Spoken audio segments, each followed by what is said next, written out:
आ जाए, जीरो आ जाए, जैसा भी आ जाए। लेकिन जो मैं आपका रिमाइंडर थ्योरम में यूज किया था, यहां पे भी एक वर्ड यूज करूंगा, अगर किसी का प्रॉपर फैक्टर है तो हमेशा उसकी वैल्यू आपकी अपने आप जीरो हो जाएगी। कैसे, अब देखते हैं, समझिएगा।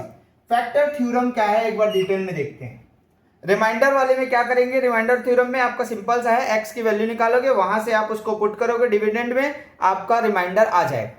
लेकिन फैक्टर थ्योरम में थोड़ा सा अलग है।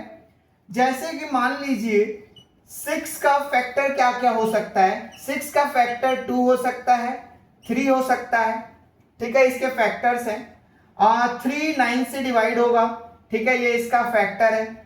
और 2 से 6 डिवाइड होगा, ये इसका फैक्टर है, ठीक है।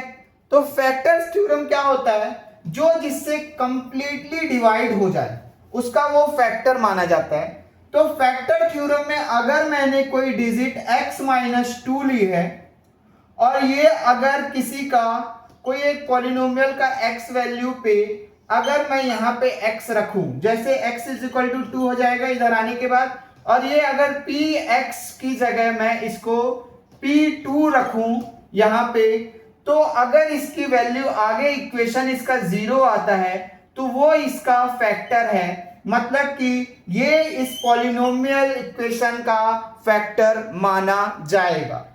अब यहां पे एक बार और डिजिट अच्छे से थोड़ा सा समझते हैं, कोई एक एग्जांपल लेके, उसके बाद मैं फैक्टर थ्योरम को रीड करूंगा, ठीक है, समझिएगा।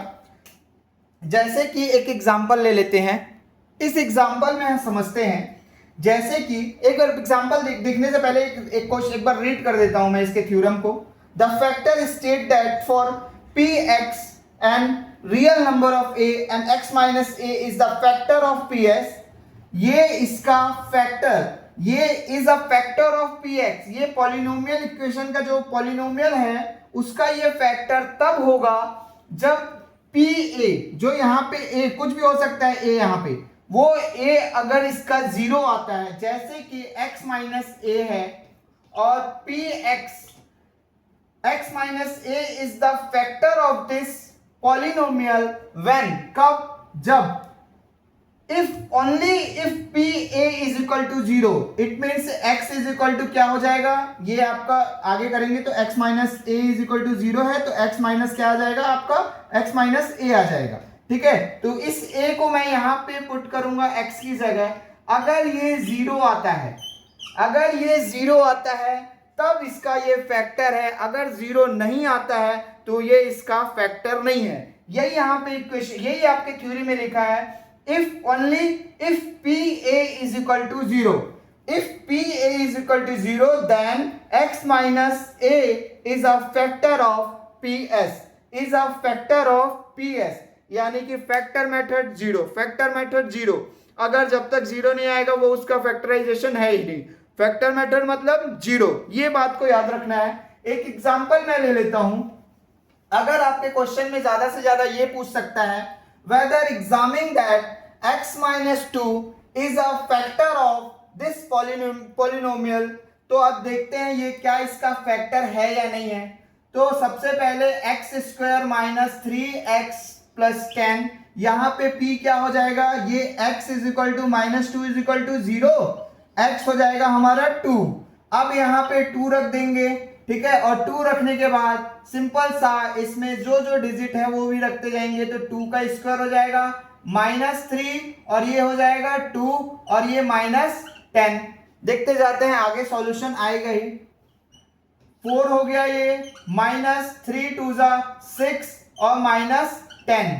अगर ये प्लस माइनस का, अगर यहाँ पे आप देखोगे प्लस माइनस का अगर आप माइनस करते हैं, इसमें हमने थोड़ा सा मैंने क्वेश्चन यहाँ पे थोड़ा सा गलत ले लिया था, यहाँ पे ये क्वेश्चन में गलत है, मतलब ये प्लस है बेटा, तो प्लस होने के कारण ये थोड़ा सा एग्जांपल में हम चेंजेस, ये जो एग्जांपल था यहाँ पे प्लस है, मैं गलत लिख दिया था, तो ये आपका प्लस होने के कारण जब ये इधर जाएगा तो ये माइनस 2 हो जाएगा, तो px हमारा क्या हो जाएगा, माइनस 2 लेंगे, ठीक है, कुछ नहीं है, यहाँ पे प्लस था, एक थोड़ी सी गलती हो गई थी, तो यहाँ पे माइनस 2 एक्स स्क्वायर हो जाएगा, ये 3 माइनस 2 माइनस 10, ठीक है।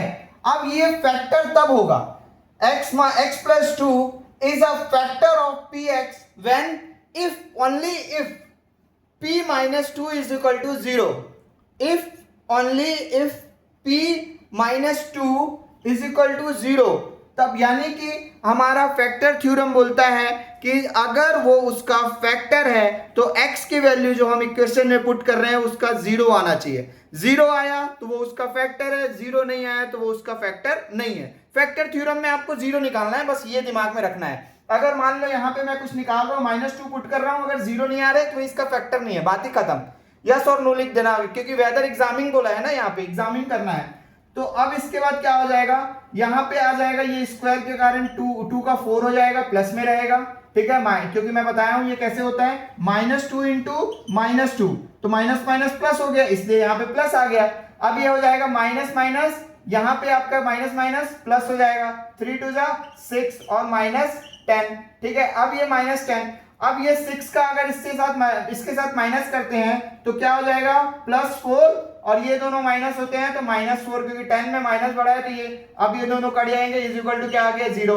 यानी मैं बोल सकता हूं कि x minus two is a factor of px is equal to x square minus 3x plus ये आपका माइनस 10, ये इसका फैक्टर है क्योंकि जीरो आया है। अगर यहीं पे 2 7 8 9 कुछ भी आता तो x प्लस है, प्लस है बेटा, यहाँ पे फिर ये plus x plus 2 is a factor of px is equal to x square minus 3x minus 10, ये इसका फैक्टर है। क्यों? क्योंकि जीरो आया है।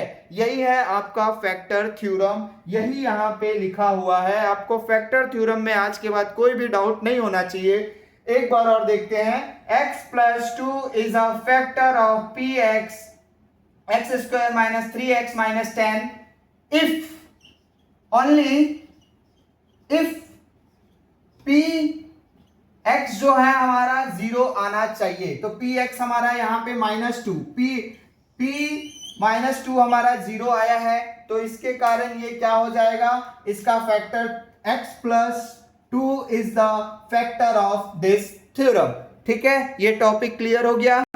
तो अब हम फैक्टराइजेशन देखेंगे।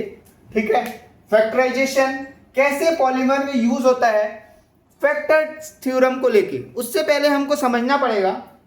बस एक चीज याद रखना, फैक्टराइजेशन होता क्या है, इसको हम मिडिल टर्म को स्प्लिट करते हैं और उसके बाद इसका फैक्टर निकालते हैं। लेकिन सम टाइम कभी कभी दिमाग में हमको एक छोटी छोटी चीजें नहीं पता होती है। मान लीजिए अगर यहाँ पे इसके आगे एक और हो जाता, ठीक है, एक और